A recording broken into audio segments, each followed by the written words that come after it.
So is Terrenze here today? Okay. Assalamualaikum. I'm actually a Filipino American immigrant from the Philippines. So actually, I wasn't even planning to speak today because I work with a lot of young people here, young Filipinos, and just educating them about Filipino American history and reclaiming that back, right?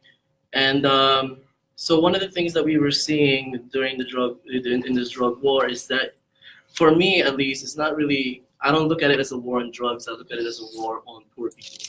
It's a war on the working class people of the Philippines, because it's not only like, as we heard already. There's so many people that are affected by this drug war. That's not even, um, that there. It's not really like their children. A lot of the young people that I work with, they're seeing this in the media, and when we would listen to some of the politicians, they really do lie to us about these numbers.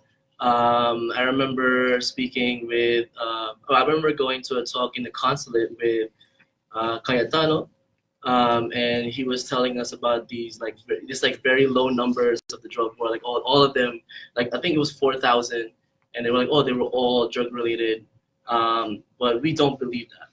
That's 4,000 people, and they're all drug influencers. It's just a little bit of, it's just too far out there. So I think like one of the things that I really want to emphasize is that we need to start organizing our communities here, especially the Filipinos who are directly impacted by this drug war, because currently my family is well protected in the Philippines, but I know for a fact that there's a lot of families in the, just looking into the room, there's not a lot of Phil-Ams here or Filipinos here. So I think like one of the conversations that we need to start doing is actually talking to the folks that are directly impacted, especially the migrant workers around, like domestic workers here in undocumented immigrants also. So these are the folks that are not, their stories are not being told. Like they're sending money to the Philippines just to fund the government to attack our own people. It doesn't make sense. So I think like, we've been working closely with FARA, the Filipino American Human Rights Alliance in California, and we've been having conversation and having like speakers from Europe, like Alistair Budit, to come speak to our young people. But I think like I really want to emphasize the fact that we need to start organizing, and we need to mobilize in the streets. We need to mobilize our people to speak out against this regime, against this fascist regime in the Philippines. Because I think last night there was a decision around like the charter change, and there was a proposal on that, and that was very. Well, first off, it was scary looking at that dictatorship is so close to happening in my country, it started off in martial law. So it's like we really are. I think like one of the reasons why I go to these events is to create allies, to really do create like to have people that will actually take actions and don't just talk about the issue.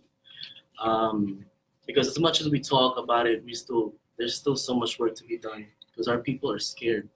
Our people are scared to speak up about Duterte, because they're afraid that their families are going to get attacked, or they're going to get attacked by their own people, because there's still many supporters of Duterte despite this.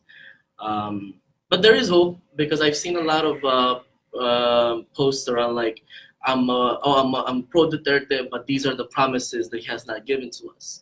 He promised the peace talks was going to happen. He definitely like kind of threw that in the garbage and just, they proclaimed martial law. That was a violation of the peace talks that he was planning.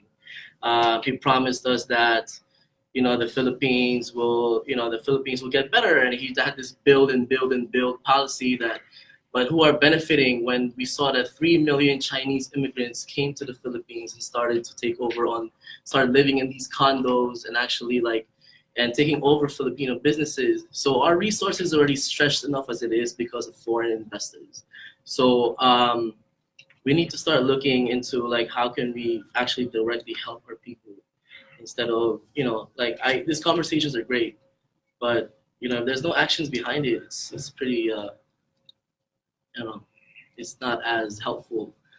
But so yeah, I really, I guess that's the message that I really want folks to actually organize around this issue, And also, please come to the Sona ng Bayan next week, Yeah, next Monday. next Monday. That's it. And are you representing an organization here today? No, I'm not. Currently, like we, some of the organizations I work with, we need to talk to our membership and staff and board before we make a decision. But currently, I'm speaking as an individual. But soon, I hope that I'm able to collaborate with the organizations here in New York that will actually speak out against the third. So let's open this up.